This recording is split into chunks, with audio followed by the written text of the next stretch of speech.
সঠিক আইনি পদক্ষেপ নিলেই ফিরে পাবেন আপনার জমির প্রকৃত দখল। জমির দলিল আছে, রেকর্ড আছে, কিন্তু দখল অন্যের। কিভাবে জমির দখল ফিরে পাবেন? ভিউয়ার্স, দলিল আপনার, রেকর্ডও আপনার, কিন্তু জমিতে দাঁড়িয়ে আছে অন্য কেউ। বছরের পর বছর কষ্ট করে কেনা জমি কি এভাবেই হারিয়ে যাবে?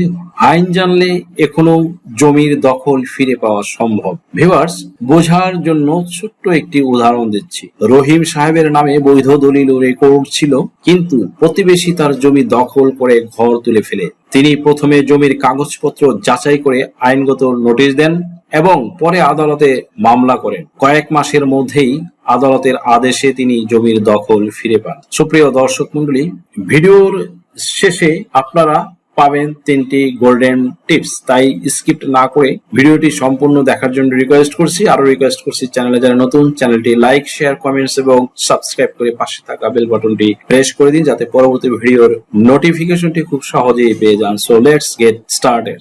অনেকে মনে করেন যেহেতু আমার দলিল আছে, খতিয়ান আছে, সো আমার জমি আমি দখল করলে সমস্যা কি? দ্যাট মিনস কাগজে কলমে জমি যান তিনি জোর খাটিয়ে দখলের চেষ্টা করেন। তিনি মনে করেন আমি জমি দখল চেষ্টা করলে বিরূপ পরিস্থিতি বা দাঙ্গার সৃষ্টি হলে আমি আমার কাগজপত্র দেখাবো, সো বিচার আমার পক্ষে আসবে, কারণ আমার জমি আমি দখল না করলে কে করবে? এটি একটি ভুল ধারণা। এটি করলে প্রথমত ফার্স্ট অফ অল কোনো না কোনো পক্ষের লোকজন হতাহত এমনকি খুনও হতে পারে, অথবা ক্ষয়ক্ষতি, লুটপাট হতে পারে। যে পরিস্থিতিতে নতুন করে ফৌজদারি মামলার উদ্ভব হতে পারে, এতে দুপক্ষই ক্ষতিগ্রস্ত হবে। এমনকি জমির প্রকৃত মালিক জমি ফিরে পাওয়ার বদলে ফৌজদারি মামলায় আসামি হয়ে গেলেও যেতে পারে। তখন মনে হবে আমার জমি হয়রাজ, আমি জেলে। আসলে আইন না জানার কারণে মানুষ জমির হকদার হয়েও আইনের মারপ্যাচে পড়ে জেল খাটতে হয়। এই জন্যই বলে যে ignorance of law is no excuse. আইনের অজ্ঞতা কোনো অজুহাত হতে পারে না, তাই সকলেরই আইন জানা এবং মানা উচিত। দ্বিতীয়ত, সেকেন্ডলি, কাগজে কলমে যার জমি সে যদি দখলের চেষ্টা করে তাহলে আইন শৃঙ্খলার ব্যাপক অবনতি হতো, কারণ প্রভাবশালী যে কেউ অন্য জমি দখল করার চেষ্টা করত আর বলতো জমি কাগজে কলমে আমার, অথচ পরবর্তীতে দেখা যাচ্ছে তার কাগজপত্র ভুল আছে। তাই যার জমি সে প্রকৃত মালিক হলেও আইন তাকে দখলের চেষ্টাকে সমর্থন করে না। যদি করত, দখল চেষ্টায় অসংখ্য খুন খারাপি বেড়ে যেত। আইন শৃঙ্খলা স্বাভাবিক রাখতে আইন প্রাথমিকভাবে যিনি দখলে আছেন তিনি দখলে থাকবেন, যদিও তিনি জমির প্রকৃত মালিক নন, যতক্ষণ দেওয়ানি আদালতের জমির মালিকানা বিষয়ে কোনো সিদ্ধান্ত না আসে বা ডিক্রি না আসে, দ্যাট মিনস জাজমেন্ট ডিক্রি না আসে। এজন্য জমির প্রকৃত মালিক দখল ফেরত পাওয়ার জন্য উচিত হলো দেওয়ানি আদালতে মামলা রুজু করা। এটি তার আইনি প্রতিকার। এবার দেখি জমি থেকে বেদখল হলে আইন কি কি সুরক্ষা দেয় তা আমাদের মেয়াদ অনুসারে ডিসক্রাইব করছি। 1 নম্বরে, বেদখল হওয়ার 2 মাসের মধ্যে প্রতিকার। এটি একমাত্র ফৌজদারি প্রতিকার। এটি সবচেয়ে বেশি কার্যকর। তৎক্ষণাৎ প্রতিকার। মামলার সিদ্ধান্ত দ্রুততার সাথে নেওয়া হয়। দেওয়ানি মামলার মতো দীর্ঘসূত্রিতা নেই। ফৌজদারি কার্যবিধি 145 ধারা বলে জমি থেকে বেদখল হওয়ার 2 মাসের মধ্যে প্রথম শ্রেণীর নির্বাহী ম্যাজিস্ট্রেটের কাছে এ মামলা করা হয়। এক্ষেত্রে একই আইনের 144 ধারা ও সংযুক্ত করা যায়। উক্ত আদালতে 145 ধারায় অভিযোগ দায়ের করার পরে তিনি অভিযোগটি আমলে নিলে অভিযুক্ত পক্ষকে একটি নোটিশ দিবেন। নোটিশে স্থান ও তারিখ উল্লেখ করে হাজির হয়ে বক্তব্য পেশ করার জন্য বলবেন। এছাড়া তিনি পুলিশকে দখল বিষয়ে তদন্তের নির্দেশ দিতে পারে। এটি একটি নির্বাহী ম্যাজিস্ট্রেট কর্তৃক ফৌজদারি প্রতিকার। যিনি দখলে আছেন তিনি দখলে থাকবেন, এই নীতি অনুসরণ করা হয়। দ্যাট মিনস এই আদালতে জমির প্রকৃত মালিকানা কার যাচাই করা হয় না, শুধুমাত্র শান্তিপূর্ণ দখলে কে ছিল তা তদন্ত করে দেখা হয়। তাই শান্তিপূর্ণ দখলদার ব্যক্তি জমির প্রকৃত মালিকানা না হলেও তিনি এই প্রতিকার পাবেন, অর্থাৎ তিনি দখল ফেরত পাবেন। এ সময় প্রকৃত মালিকের প্রতিকার হলো দেওয়ানি আদালতে মামলা করা। আর প্রকৃত মালিক ও যদি অন্য কারো দ্বারা বেদখল হন তিনিও এই প্রতিকার পাবেন।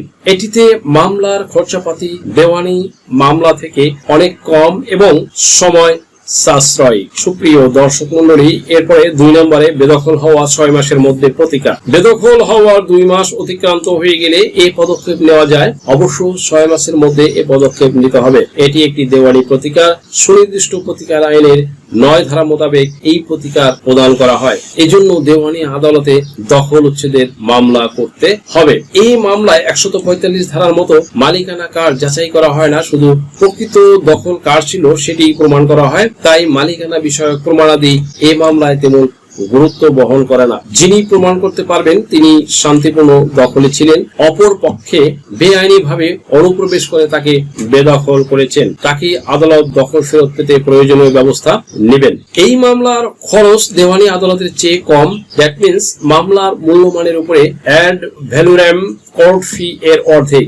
এই মামলায় প্রকৃত মালিক যদি তার জমির অধিকার থেকে বঞ্চিত হয়, তার করণীয় হলো সুনির্দিষ্ট প্রতিকার আইনের 8 ধারা ও 42 ধারায় মামলা রুজু করা। এরপরে 3 নম্বরে বেদখল হওয়ার 12 বছরের মধ্যে প্রতিকার। এটি একটি চূড়ান্ত পর্যায়ের দেওয়ানি প্রতিকার। সবচেয়ে নির্ভরযোগ্য, দীর্ঘস্থায়ী হলেও মামলার দীর্ঘসূত্রিতা ও কোর্ট ফি একটু বেশি।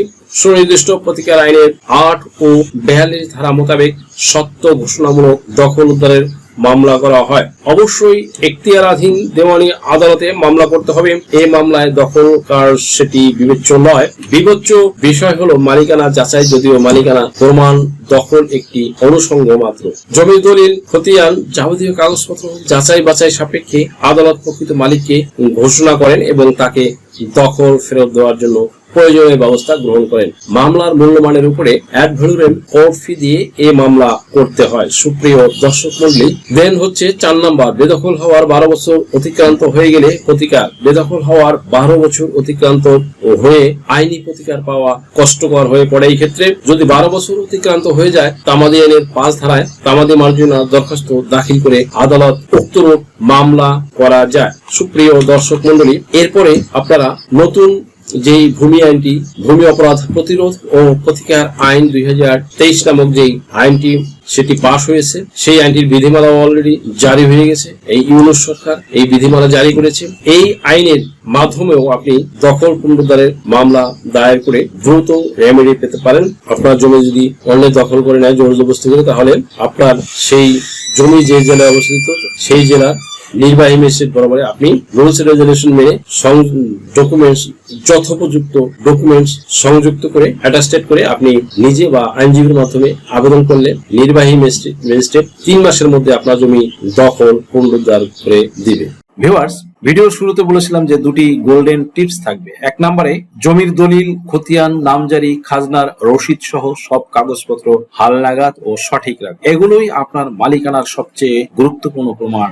2 নম্বরে নিজে জোর করে দখল নিতে যাবেন না। আইনজীবীর পরামর্শ নিয়ে প্রয়োজন হলে দেওয়ানি আদালতে দখল পুনরুদ্ধার মামলা করুন এবং প্রশাসনের সহযোগিতা নিন।